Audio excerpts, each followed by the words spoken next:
Nama saya Georgina Hezura Rosalia, anak Gana Hillary, S3304. Saya pelajar Diploma Perikanan Semester 1. Pada hari ini saya akan membentangkan hasil kerja saya yang bertajuk Kaum Bidayuh Bukar Sadong di Sarawak. Iaitu kaum saya. Kaum Bidayuh Bukar Sadong di Sarawak. Asal-usul perkataan Bidayuh. Dalam bahasa Bidayuh, Bi bermaksud orang dan Dayuh bermaksud darat. Oleh itu, Bidayuh bermaksud orang darat. Bidayuh dikenali sebagai Dayak darat oleh orang Eropah pada masa dahulu untuk membezakan mereka daripada masyarakat Iban atau Dayak laut, kerana mereka tiada kemahiran menggunakan perahu semasa kedatangan orang Eropah. Etnik Bidayuh terbesar ialah Bukar Sadong yang tinggal di daerah Serian. Bidayuh Bukar dan Sadong merupakan dua kumpulan yang berlainan tetapi tinggal dalam daerah yang sama, iaitu Serian. Bidayuh Bukar mendapat nama dari perkataan Kakar yang bermaksud kotor dan sungai yang berlumpur. Mereka tinggal berhampiran dengan batang samaharan. Bidayuh Sadong pula mendapat nama sempena daripada Batang Sadong dan Gunung Sadong, iaitu sungai dan gunung utama di Serian. Mereka tinggal di sepanjang Batang Sadong, termasuklah Batang Kayan, Sungai Kedep, Sungai Suhu dan Sungai Robin yang berhampiran dengan Gunung Sadong. Organisasi kepimpinan atau politik kaum Bidayuh. Pada masa sekarang, di setiap kampung Bidayuh akan mempunyai seorang ketua kampung atau penghulu yang dibantu oleh beberapa ahli jawatan kuasa kampung. Mereka akan membantu penghulu untuk memajukan dan mengamankan kampung. Fungsi ahli jawatan kuasa kampung adalah sebagai orang tengah di antara masyarakat dengan pihak jabatan, kerajaan dan bukan kerajaan. Mereka akan menyampaikan maklumat, memberi penjelasan dan mengambil tindakan mengenai arahan-arahan kerajaan. Pakaian tradisional suku kaum Bidayuh. Warna hitam adalah warna utama dalam pemakaian masyarakat Bidayuh.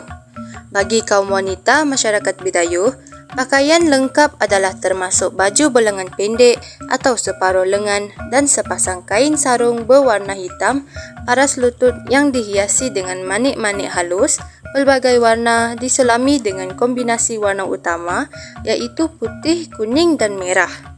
Tudung kecil separuh tinggi dengan corak anyaman yang indah atau penutup kepala daripada kain berwarna-warni dengan sulaman manik halus adalah pelengkap hiasan kepala wanita masyarakat Bidayuh. Kaum lelaki masyarakat Bidayuh pula lazimnya mengenakan sepasang persalinan berbentuk baju hitam separa lengan atau berlengan pendek dengan sedikit corak berunsur flora dan seluar hitam atau cawat yang berwarna asas seperti biru, merah dan putih. Kain lilit kepala pula adalah pelengkap hiasan kepala kaum lelaki masyarakat ini. Simbol-simbol budaya kaum Bidayuh. Etnik Bidayuh mempunyai reka bentuk rumah yang unik, bentuk rumah bulat dan juga rumah panjang yang diperbuat daripada buluh. Lazimnya penempatan rumah panjang suku kaum Bidayuh terletak jauh di kawasan pedalaman dan tanah tinggi, bagi tujuan keselamatan iaitu sukar untuk dikesan musuh. Atap rumah panjang kaum Bidayuh diperbuat daripada atap rumbia atau sagu, manakala dindingnya pula daripada buluh. Pelantar atau lantai rumah panjang pula diperbuat daripada papan atau buluh, manakala tiangnya pula diperbuat daripada kayu belian. Rumah panjang masyarakat Bidayuh terbahagi kepada 3 bahagian, iaitu bilik utama, awah dan tanjuk. Bilik utama lazimnya untuk meletakkan barang-barang peribadi milik keluarga dan keturunan mereka seperti gong, tempayan, tembikar dan sebagainya. Ruang ini juga berfungsi sebagai tempat tidur di kala malam hari. Awah pula adalah bahagian pelantar di luar rumah panjang dan lazimnya ia bertutup dan beratap. Di awah, masyarakat Bidayuh menjalankan aktiviti-aktiviti harian mereka seperti menganyam, berbual, membuat peralatan bertani, upacara keagamaan seperti perkahwinan, pandang larang, dan pesta-pesta tertentu seperti pesta gawai dan sebagainya. Tanjuk pula adalah bahagian terluar dan agak terdedah dan lazimnya ia tidak bertutup maupun beratap. Tanjuk lazimnya digunakan untuk menjemur hasil tuaian masyarakat Bidayuh seperti padi, lada, jagung dan sebagainya. Ini pula rumah Bidayuh besar, tinggi. Tangga. Kita nak masuk tengok apa jadi. Setik tinggi lebih kurang 12 kaki.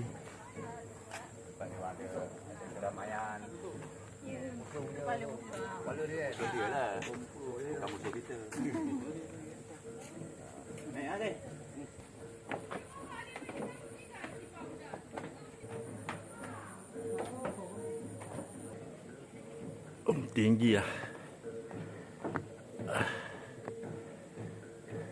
Bertingkat-tingkat buat tu. Buat daripada daun.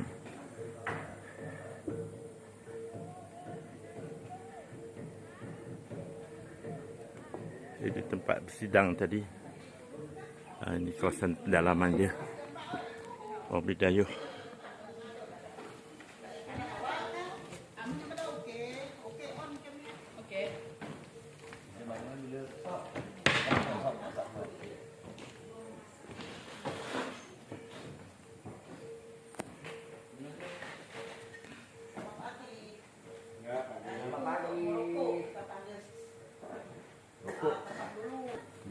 Masuk air itu untuk filter ya.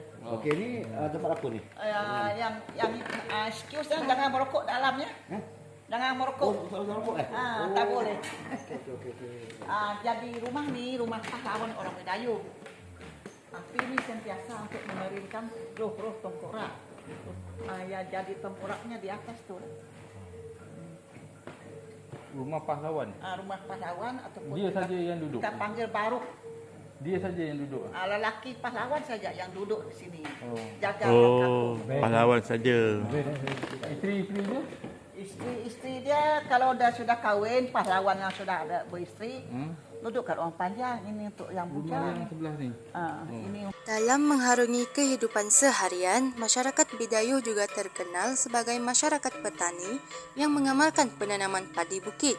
Keadaan itu disebabkan konsep sosialisasi mereka yang diterima dari generasi terdahulu. Kehidupan seharian mereka dikawal oleh adat yang keseluruhannya bergantung kepada struktur dan organisasi alam semesta dengan setiap peringkat penanaman padi diiringi oleh pelbagai ritual. Seni persembahannya pula banyak dipengaruhi oleh bentuk kehidupan. Melalui bentuk kehidupan itulah menjadikan tarian Langgi Pingadap sebagai sebuah tarian masyarakat Bidayuh Bukar di Sarawak.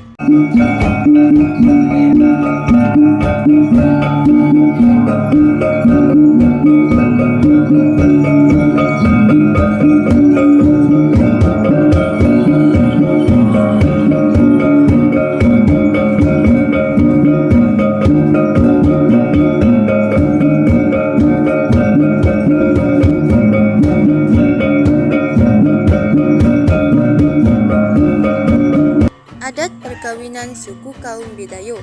Bagi masyarakat Bidayuh, perkawinan ialah satu cara untuk menjadi anggota dan menikmati hak sebagai anggota bilik atau rami. Pertunangan ditandai dengan pertukaran cincin antara kedua-dua belah pihak pengantin. Seterusnya ialah majlis perkawinan. Majlis perkawinan yang diadakan sangat bergantung kepada kemampuan ekonomi keluarga pengantin. Dalam masyarakat Bidayuh, pilihan tempat tinggal selepas berkahwin bergantung pada banyak faktor. Faktor utama ialah kedudukan ekonomi pasangan yang berkahwin. Pihak suami yang berada dan berkedudukan boleh mempengaruhi pihak isteri untuk tinggal bersama-sama keluarganya dan begitulah sebaliknya.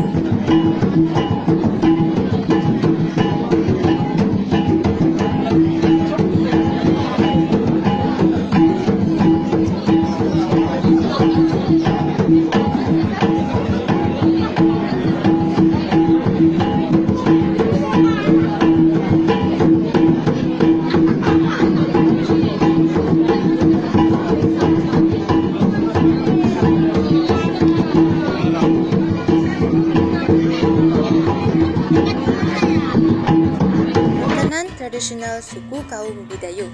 Memasak menggunakan buluh sebenarnya turut menghasilkan aroma serta keenakan yang tersendiri, tambahan pula ia turut dibakar menggunakan kayu api.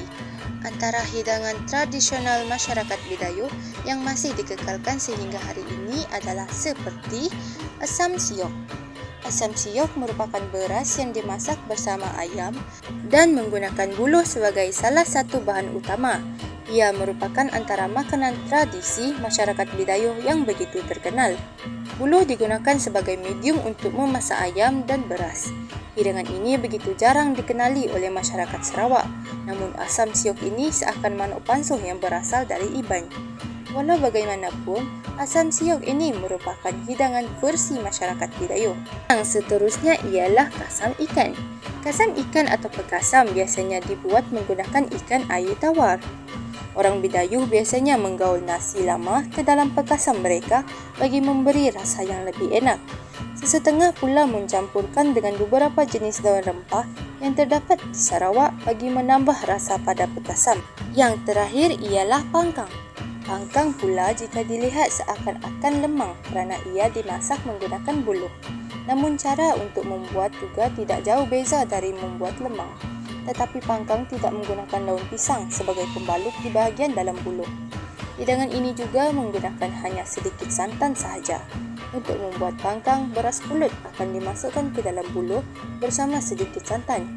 Ia kemudiannya akan dibakar menggunakan kayu api sehingga masak. Setelah siap dibakar, kulit luar buluh akan dikupas sedikit bagi memudahkan pangkang dikeluarkan. Hanya menggunakan tangan dengan hanya menarik kulit buluh tersebut. Pangkang ini biasanya dimakan bersama lauk pauk atau boleh dimakan begitu sahaja. Adat kematian kaum Bidayuh. Pantang larang sewaktu kematian. Mengikut kepercayaan kaum Bidayuh, adat kematian diadaptasi daripada cerita dua beradik yang bernama Rijong dan Buah. Di dalam cerita dua beradik ini dikatakan telah mengajar masyarakat Bidayuh untuk meratap setiap kali berlakunya kematian. Tujuannya adalah untuk memanggil roh-roh saudara terdekat yang telah pergi dahulu bagi membantu dan menunjukkan jalan kepada rohnya ke Sidanah. Sidanah merupakan tempat untuk roh-roh yang dewasa menunggu sebelum dibenarkan masuk ke Sibayan. Adalah dipercayai setiap roh harus menunggu selama lebih kurang 4 tahun selepas kematian untuk ke Sibayan, iaitu syurga mengikut kepercayaan mereka. Maka oleh kerana itulah sekiranya berlaku kematian, maka akan ada waktu penyembuhan yang mana pengunjung luar tidak dibenarkan memasuki perkampungan kaum Bidayuh selama 7 malam berturut-turut. Tujuannya adalah untuk mengelak daripada roh jahat mengikuti jejak pengunjung sehingga boleh mendatangkan kerasukan dan sebagainya. Pada ketika inilah beberapa peraturan harus dipatuhi atau jika dilanggar akan dikenakan denda. Kebiasaannya warga perkampungan Bidayuh akan meletakkan tanda bagi memberi peringatan kepada pengunjung untuk tidak datang sepanjang waktu berpantang atau peris di dalam bahasa Bidayuh. Namun sejajar dengan kedatangan agama Kristen yang dianuti oleh rata-rata masyarakat Bidayuh di Sarawak, segala bentuk pemujaan seperti ini sudah lama ditinggalkan dan sudah dilupakan. Berakhir sudah video saya. Moga bersua tahun harapan. Andai ada tersasul kata, salah silap mohon dimaafkan. Sekian, terima kasih.